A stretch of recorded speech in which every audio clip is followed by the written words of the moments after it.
James Gunn's Superman is a success. Superman. Miss Lane.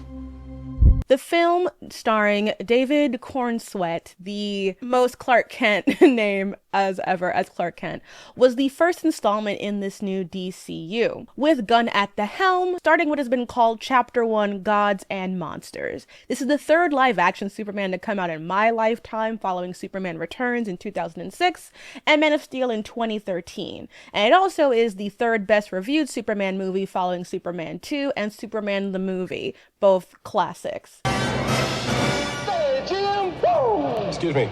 That's a bad outfit. What many people, including myself, love about the movie is how it really believes in the humanity of the lead character. Superman as a symbol has been deconstructed over and over again as a cynical examination of fascism, authoritarianism, and dystopian imperialism. And that's in the best case situation. James Gunn, when responding to the super woke backlash from some on the right, said, "I still have that kid in me that wants to believe in Superman. If I go to a movie where I believe Superman is acting in a way that Superman would be, but still has all the comic book crazy shit that I love of robots and giant monsters, but I believe him as a real human being with thoughts and feelings and beliefs and morals and flaws, I believe what he is." Who are you? A friend. Some good fucking food. Taking from Grant Morrison and Frank Quietly's All-Star Superman, this new installment attempts to reconstruct the idea of Superman as someone who, yes, is an alien, but is grounded in his humanity, his human imperfections, familial, spousal, professional. Yet he believes in kindness and doing the right thing. That's the thing we can all act upon, is kindness. And so what does that lead to? Well, does that lead the way you vote? Sure. Does that lead to everything? Yeah.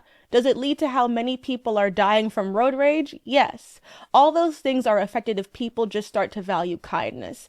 I mean, people did value kindness in the past. That was an American value, was kindness. And it doesn't necessarily seem to be that way to me anymore. So that was always the center of the movie for me. And it wasn't about anything other than that. Superman 2025 strove to combat an idea that Superman sees himself as a god, or that he is somehow above humanity. This has led to a lot of people revisiting 2013's Man of Steel by Zack Snyder. But I will be clickbaity and yet honest enough to say that I think the root of Superman cynicism actually goes back to a film that came out in 2004. Looked dead, didn't I? Well, I wasn't. But it wasn't from lack of trying, I can tell you that. 2004 saw the release of Kill Bill Volume 2 by American director Quentin Tarantino. The Kill Bill duology, as of now still a duology, takes Uma Thurman's The Bride on a revenge rampage against the deadly Viper assassination squad that attempted to kill her on her wedding day after she broke up with the leader of that squad, Bill. In Volume 2, the two finally meet and share a conversation in which Bill shares his now iconic Superman monologue. Heroes. I find the whole mythology surrounding superheroes fascinating. Take my favorite superhero, Superman. A staple of the superhero mythology is there's the superhero and there's the alter ego. Superman didn't become Superman. Superman was born Superman. When Superman wakes up in the morning, he's Superman. His alter ego is Clark Kent. What Kent wears, the glasses, the business suit, that's the costume. That's the costume Superman wears to blend in with us.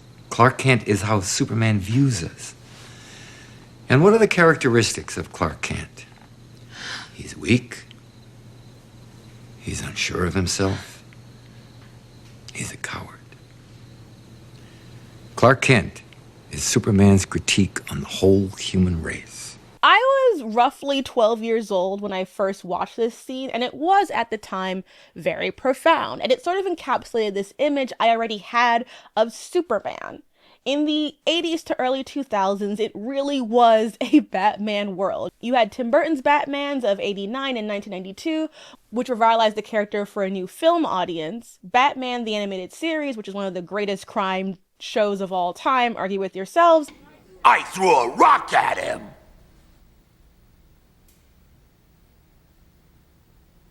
And in the world of comics, you had Frank Miller's very influential Batman The Dark Knight, or known as The Dark Knight Returns, which became not only one of the most influential Batman comics of all time, but also set into motion the more mature and dark comic book look that carried out into our current era and impacted the way people saw Batman and Superman. Batman was really able to grow and evolve as a character through not just having great writing, but also a film world that was able to adapt his work into new heights once he survived the Batman and Robin era. 7 million.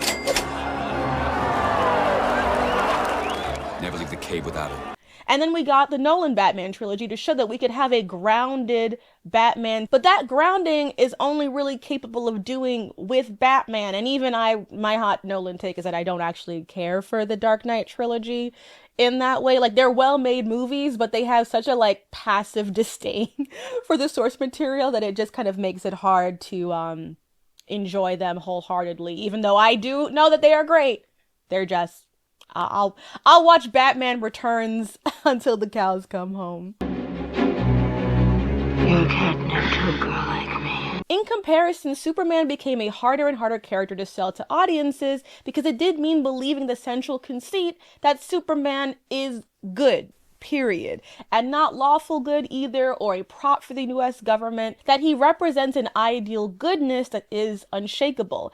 I would say up until this point, the best Superman movie that we had was probably The Iron Giant, which I can't even think about right now because I will cry, but I will put the footage on here to make you guys cry because it's probably one of the best Superman movies of all time. You are who you choose to be.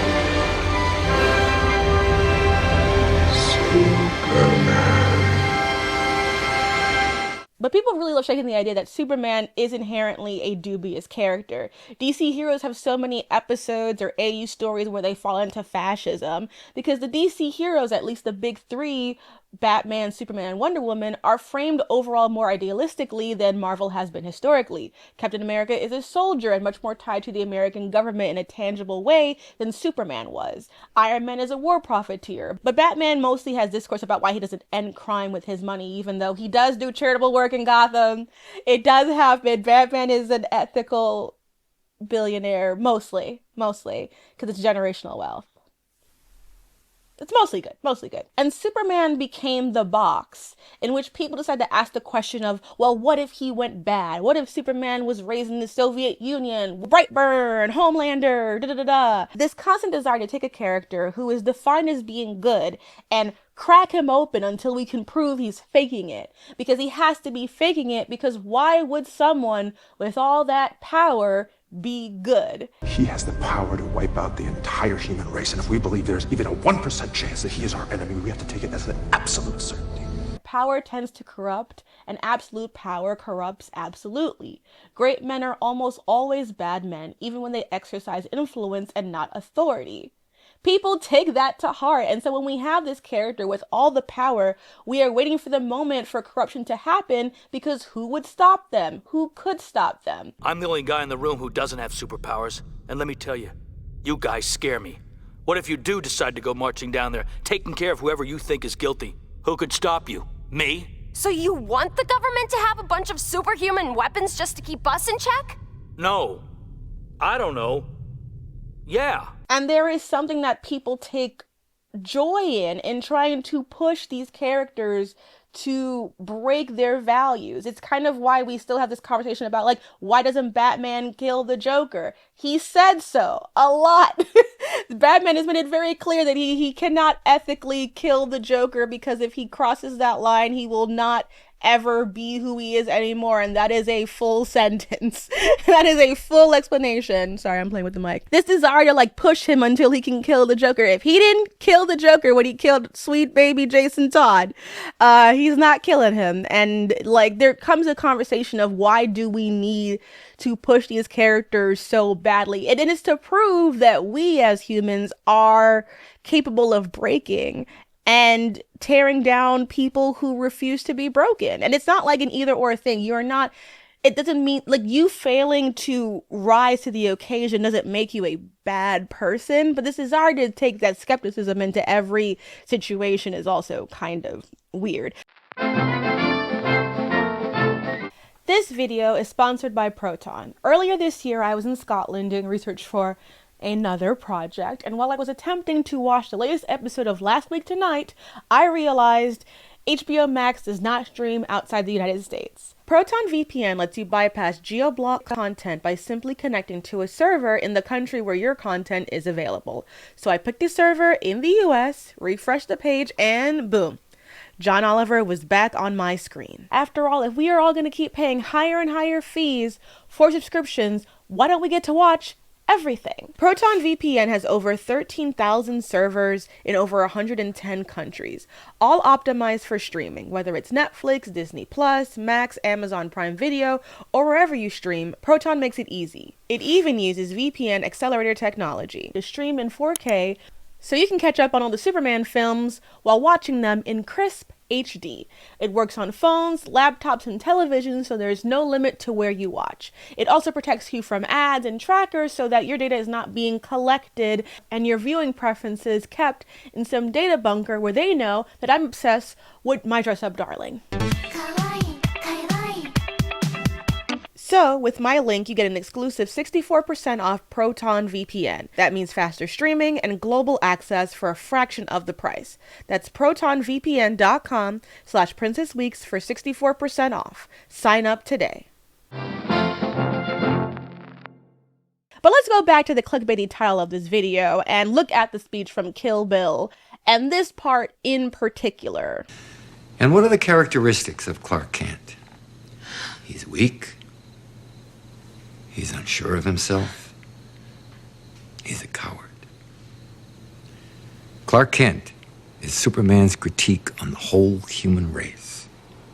Now, putting on our media literacy goggles, we can say that this is Bill monologuing to his ex-lover about how she could never leave him. And as the antagonist, we should take this speech with some skepticism.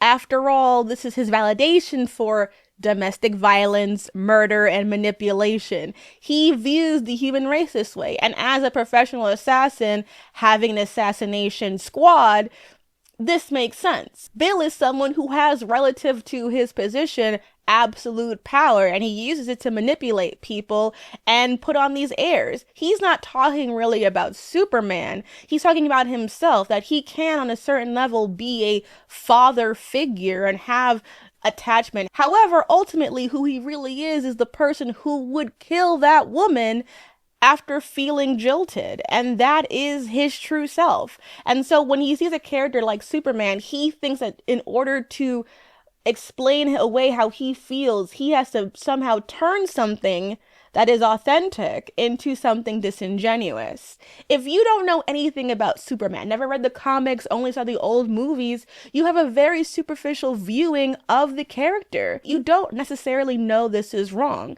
The transformation of bumbling, awkward Clark Kent to confident Superman is a male power fantasy as much as anything else. What's also fascinating about this thing is that how it really lies about what makes Superman so popular. Since the beginning, it was Clark Kent that made Superman an interesting character at the time that he was created. To quote from Grant Morrison's Supergods, what mass vigilantes, miraculous mutants, and a sun god from Smallville can teach us about being human, we think we have this incredible Superman concept figured out after witnessing the Man of Steel's prodigious strength and determination.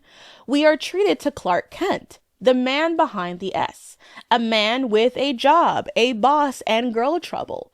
Clark the nerd, the nebbish, the bespectacled, mild-mannered shadow self of the confident Man of Steel.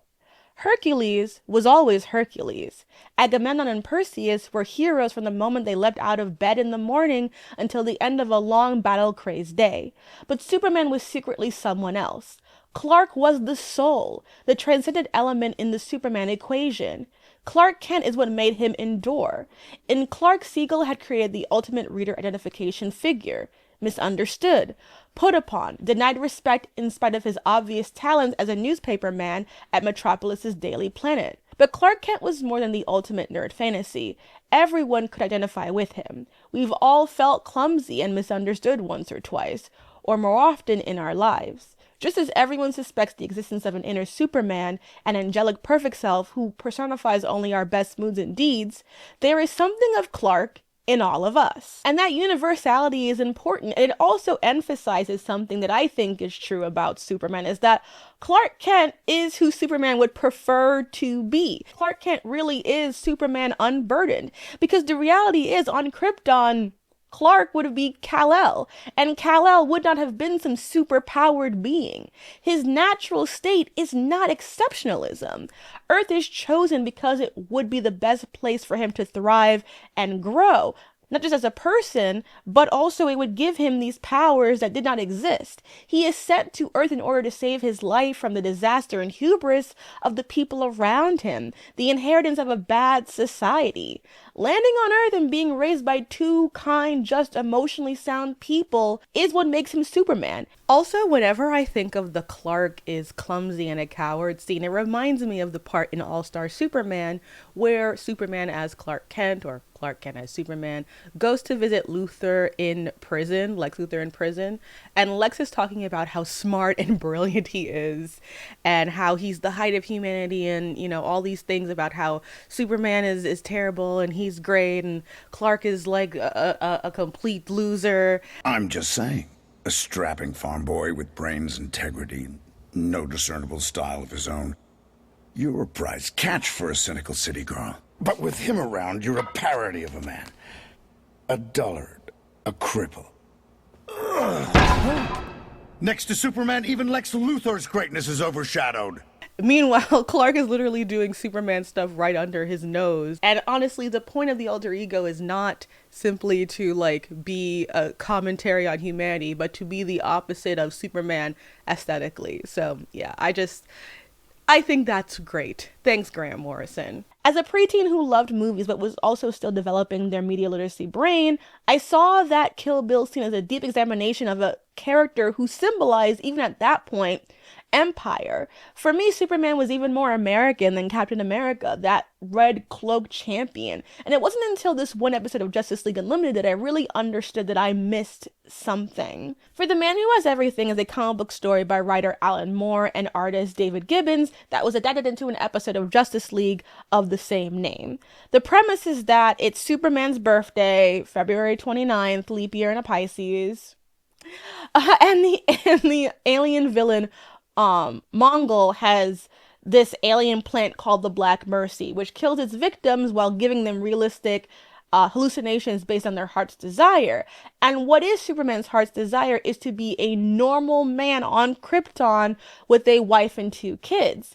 And there's this great moment as well where the Black Mercy goes on to Batman, and you see that his heart's desire is his father disarming Joe Chill and preventing their death, which is a great psychological examination of Batman, that it's not him doing it, that his father does it, that in this part of his mind that he still wants that kind of paternal protection. But anyway, this is not about you, Bruce. It's not about you, Bruce. You have enough fans. But it was a moment where I realized how much we project onto Superman instead of actually absorbing what he says and does. And then I also went back and rewatched Superman the Animated Series, which is probably my favorite long-form Superman adaptation of all time. It's so good. And it really highlights that Superman cares and that he is human. He's funny. He loves his family. He wants to do the right thing, but he's also relatively well-adjusted. You know, he's happy. He does good things for the love of the game. You know, there's no secret motive. There's no desire for more power. He is just good because he had healthy attachment. And I remember watching the multi-part opening for Superman the Animated Series and crying at the destruction of Krypton, because they did a really good job of showing in that small amount of time that he lost the love, unconditional love of good parents. And that really stuck with me. And then right after I rewatched that, I watched Man of Steel. What was I supposed to do? Just let him die? Maybe. So I have been on the record as a Man of Steel hater for ages. I really, really dislike that movie. I don't think it's the worst DCEU film. I think that's an unholy trinity between Shazam, God and Monsters, Aquaman and the Lost Kingdom, and Suicide Squad. I think those are the three bottom of the barrel picks if I had to like rank them. Maybe one day I will. Something that was very clear from the beginning is that Zack Snyder does not get the character of Superman. And I'm not some card-carrying Snyder hater either. You know, I made an entire video about Sucker Punch. I have talked about the Snyderverse issues. I think he got screwed over by Warner Brothers ultimately. And I do actually really enjoy the Snyder Cut. I think the Snyder Cut of Justice League is very, like, well, I love it. I actually really enjoy watching it.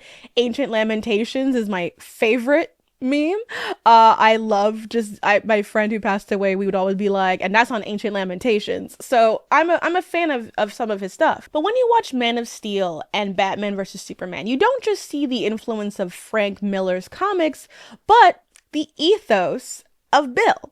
Batman's paranoia is validated in the imagery around him and the desire to push Superman as a character beyond the expectations of goodness in order to deconstruct him. Ultimately, that desire hinders him as a character. Deconstructing Superman it's a fine exercise, but it says a lot more about our society, that when it comes to the immigrant alien, the feminist Amazon, and the billionaire vigilante, the person that everyone thinks is the least likely to back fascism, is the billionaire. Like, Batman's humanity is elevated to such a degree that he technically, ironically, kind of becomes the Ubermensch in all but name. You know, Batman's humanity is what makes him so interesting. The complicated realities of who he is as a person, it's sort of treated like and fetishized in a way that reduces all the things that make him human. You know, Batman's cynicism, troubled, haunted, and emotionally complex, is treated as more inherently human than Superman, who has also lost his birth family and lives a life that's half explored due to his powers, because he has powers, but he also has a regular tax-paying job. On top of everything, he has to navigate human relationships constantly without wealth as a buffer for bad behavior. He is still very human. Like, if you take the powers away, Superman is just a dude. You should be nice and cozy here, John. Nice and cozy. How odd to hear you speak that way. I've never seen this side of you, Clark. That's why I like coming home for the holidays. I can just relax and be myself. Okay, everybody, I'm turning on the Christmas tree. Pa, that's my job. Be their monument, be their angel, be anything they need you to be. Or be none of it. You don't owe this world a thing.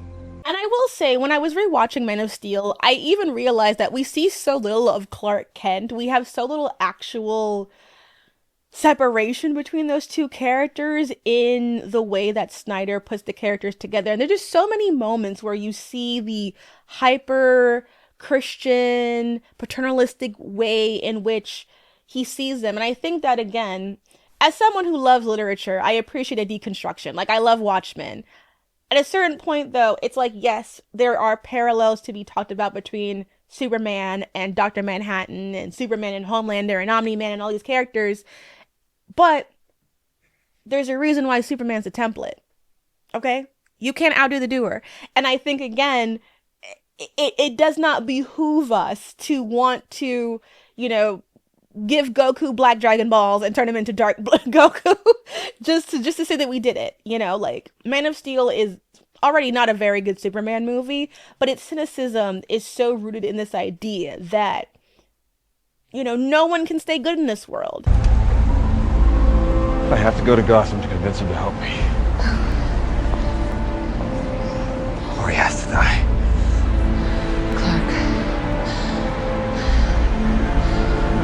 No one stays good in this world. And that he is this God who is slumming it on Earth for us and not someone who genuinely loves this planet and wants it to be great. Okay? Some of us are ride or die for the Earth. Okay? I love this planet. I'm not going to space. I'm not going to colonize Mars. Okay? I'm staying right here. Man of Steel's decision to have Superman kill in the first film is something I find incredibly lazy. I thought so then, and I think it even more now. Killing is easy, and that's why characters like Superman and Batman don't do it. Yes, there is a gray moral area that we can discuss, absolutely, but Superman as a character cannot just kill because he's not perfect, and he knows that. He may have power, but he's not omniscient. He's not God.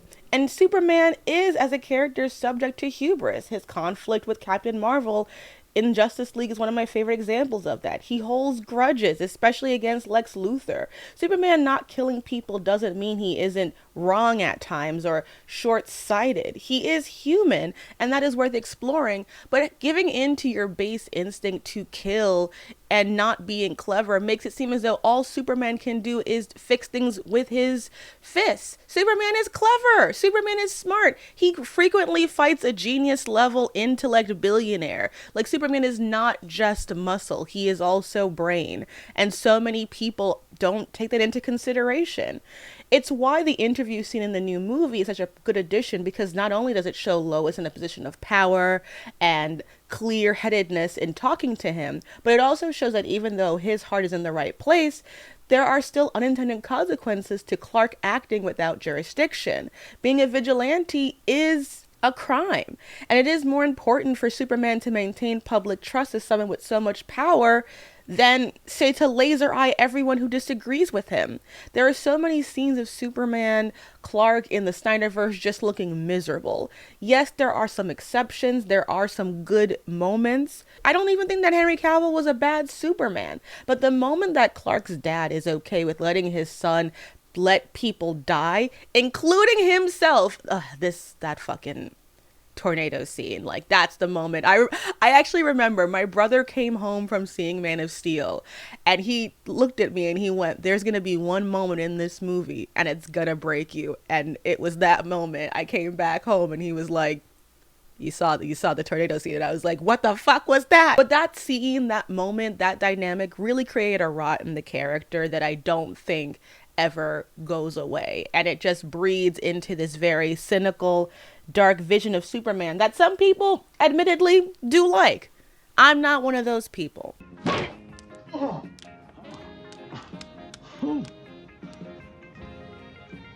Oh, God!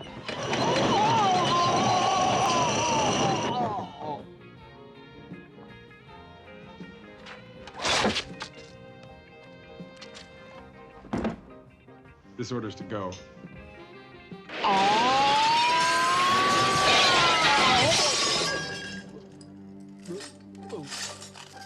I'm terribly sorry about all the damage, sir.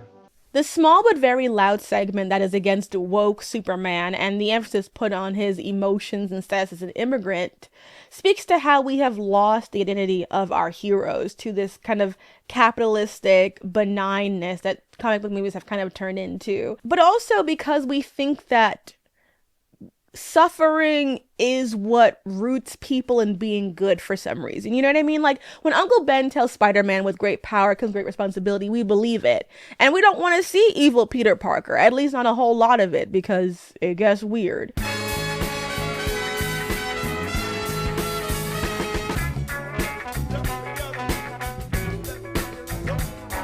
But I think Spider-Man being plagued by suffering in his personal life and the constant weight of real life issues is what helps make people not see him as like so overpowered, even though in so many ways he is. We view suffering as noble. Batman's emotional suffering is what makes him human. Yet we treat optimism and perseverance as if it's unrealistic, as if somehow Superman being hopeful and being optimistic makes him less human and realized. You know, Clark Kent isn't weak or cowardly. Like, that's a laughable thing to say about Clark Kent anyway. But Clark Kent is unburdened. Superman's burden is that he knows he is the ideal. He knows he cannot stumble. He knows there will all be parts of himself that no one will relate to, not even Kara. That he has something missing. That his greatest wish is ultimately to be normal and unburdened with the responsibility to do these things. But he is not normal. And rather than dwell on what he is not, he takes on the burden rather than let it smother him or cowl him. He uses it to uplift him, to fight every day, because that is something that is worthwhile and only he can do. And he was raised to believe that if you can help, you should. To quote from David Mazzucchelli, once a depiction veers towards realism, each new detail releases a torrent of questions that exposes the absurdity at the heart of the genre. The more realistic superheroes become, the less believable they are. It's a delicate balance, but this much I know. Superheroes are real when they're drawn in ink. This little guy was crazy for Christmas. We used to wrap his presents in lead foil so he couldn't peek. You mean Santa wrapped them? Oh, of course, dear. After watching the 2025 Superman, I went back and I watched the Supergirl episode Crisis on Infinite Earths. And it has one of my favorite pieces of dialogue between Clark and Kara, talking about how even though Krypton is gone, because of the good Superman has done, Krypton lives on. Before our parents sent us to Earth, nobody here knew about Krypton. Now there are stories, celebrations, museum exhibits. Just like you shared our home with your family, we shared our home with this whole world. Krypton's not just a place, it's a spirit. It's hope. It's sacrifice. It's what our parents did for us. Anyway, if you haven't seen the new Superman, go see it. But also, I think as we see Superman in the new Fantastic Four movie coming out, there is a return to this desire for optimism in these characters, for standing for something rather than just acquiescing to the idea of we're doomed. And I think that's great and important. I think comic books as a medium have a very important history in being a voice for underserved people. Let's not forget that the creators of most of the comic book industry were immigrant Jewish writers, first, second generation Jewish people who were fleeing pogroms and anti-Semitism, of people who really were in the trenches of underserved communities, understanding the importance of having heroes who fought for them. And while comic books have become so capitalistic that we do need to critique them, I think that the system is what needs to be critiqued. I don't think that we gain a lot by doing Brightburn, but I do think that when we see the response to a Superman who cares and is optimistic, that we realize that the reality is, just like there are some people who actually want Homelander, there are people who want Superman to be a fascist because they think that patriarchy is impactful. Superman becomes, when people don't fight against it, a default symbol for American paternalism. And the reality is that while he may be a creature of America, he does not belong to them.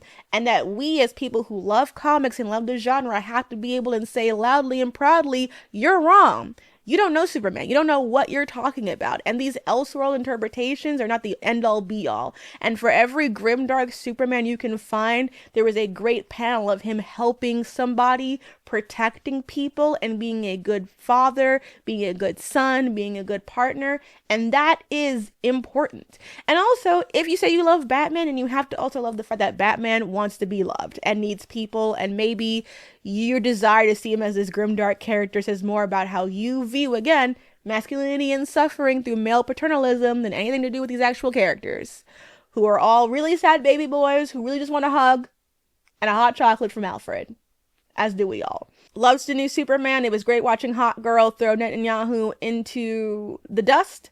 And I want 20 more, please. Can't wait to see Millie Rhaenyra Supergirl. It's gonna be fucking amazing. And yeah, we're so fucking back.